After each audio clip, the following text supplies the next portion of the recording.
every single person who ever came on my show, and I hear there's like 37,000 guests I've talked to, a lot of them came from dysfunction, and a lot of them wouldn't appear to be teachers, but every one of them had something to say that was meaningful and valuable and that I could use to grow myself into the best of myself, which is what all of our jobs are. Your number one job is to become more of yourself and to grow yourself into the best of yourself. You must know inside, in the deepest part of your being, that you matter. Not just that you matter, but also why. So for me, the foundational base of empowerment, of entrepreneurship, of any kind of engagement, the foundational base of my success, of my well-being, my wholeness, my everything is knowing who I am and where I come from. I'm not a religious man, but I thought the brightness and dimness of the auras were how one lives one's life, so to speak. So that's one of the major things that really has changed with me since then, he says. I want to live my life so my aura, when it leaves, is one of the brightest ones. I got chills when he said that. How does one lead a meaningful life? Because ultimately, isn't that what we all want? We want to lead a life so that however we transition, people can say, wow, that was a bright one. That was a bright light. First of all, I think that it comes from a deep sense of awareness about who you are and why you're here. One of my favorite teachers is Gary Zukav, who says that authentic power is when you learn to use your personality to serve the energy of your soul. So you are the bigger soul that has a personality. When you figure out how to take, I have a big personality. It's lovely, it's charming, but it's not me. It's not me.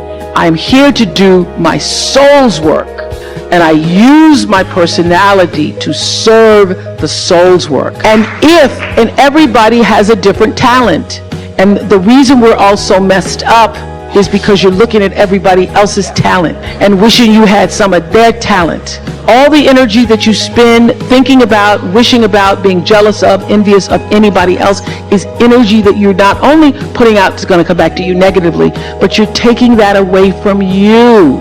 It comes from being in touch with, on a regular basis, the appreciation and the holy gratitude that should fill each of our hearts on a regular basis, just knowing what a privilege it is to be here and to be human. To me, successful is getting to the point where you are absolutely comfortable with yourself. It does not matter how many things you have acquired. The ability to learn to say no and not to feel guilty about it, to me, is about the greatest success I have achieved. The fact that I have, in the public side, done whatever, it's all a part of a process for growing for me. But to me, to have the kind of internal strength and internal courage it takes to say, no, I will not let you treat me this way, is what success is all about. It's the same thing that prevents you from being abused as a child, that prevents you from being abused as an adult, that allows you to build success for yourself. I will not be treated this way. I demand only the best for myself. All the mistakes I've made in my life, I've made because I was trying to please other people. All your energy should be forced on, what do I have to offer? What do I have to give? How can I be used in service? Because Dr. King's message of not everybody can be famous, but everybody can be great, because greatness is determined by service. And there is not a job in here that you can do that you don't switch the paradigm to service and not make that job more fulfilling. I don't care what the job is. If you say, I'm a singer, I'm a dancer, I'm an artist, I'm a teacher, I'm a nurse, I'm a doctor, I'm a janitor, I'm a clerk, if you say, if I look at this from, how do I use this in service to something bigger than myself? It no longer becomes a job. It becomes an offering to the world. And that is why you're here. And when you can line up with whatever that is, line up with that. And all you have to do is keep asking the question. And ask the question in purity, not in, when's it gonna come? The reason why I was number one for 25 years is because I figured out early on, there is no story anybody has ever heard that somebody else hasn't experienced. Every one of them. There's not one that I've made because I did something because I really wanted to do this for myself. Every mistake I've ever made is because I went outside of myself to do something for somebody else that I should not have, to please them, just for the purpose of pleasing them. You are worthy to say no. That it's okay if you say no. It's okay if you say no and then people don't like you. That's really okay. The important thing is how you feel about what you're doing, how you feel about yourself. It's a long struggle though. And I'm just hoping that, in the work that I do on the show and the speaking that I do around the country, and that young people who are watching this can get the lesson sooner than I did. Because it's painful, because you keep repeating it over and over and over until you get it right. And what I found is that every time you have to repeat the lesson, it gets worse. Because I call it God trying to get your attention, the universe trying to get your attention. So we didn't get your attention the first time, so we're going to have to hit you a little harder this time. So I'm still doing it. I'm still learning. I say this. Many times I say the universe is always trying to get your attention. I use universe and God interchangeably. It's trying to get your attention. And sometimes it starts out, any major problem you encounter, it always started out as a whisper.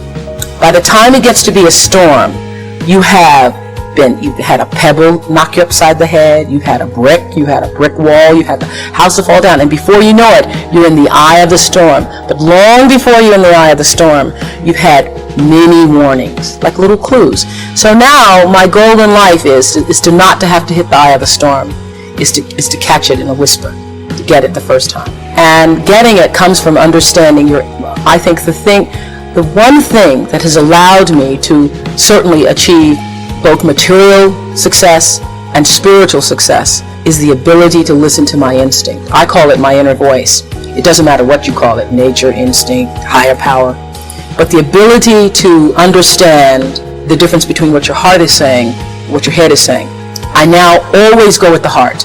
Even when my head is saying, oh, but this is the rational thing, this is really what you should do, I always go with that little feeling, the feeling. I am where I am today because I have allowed myself to listen to my feelings. I feel that luck is preparation meeting opportunity. One of the biggest lessons I've learned recently is that when you don't know what to do, you should do nothing until you figure out what to do. Because a lot of times you feel like you're pressed against the wall and you've got to make a decision. You never have to do anything. No, don't know what to do. Do nothing. I wait. And that has been a big lesson. To be willing to be still with myself and trust myself and my higher power to help me make the right decision and to not feel pressured. See, I think, we create stress for ourselves because you feel like you have to do whatever, you have to do it, you have to. I don't feel that.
Up is down, what's left is right. Chasing stars and holding you. I can't see the end, but we'll see it through.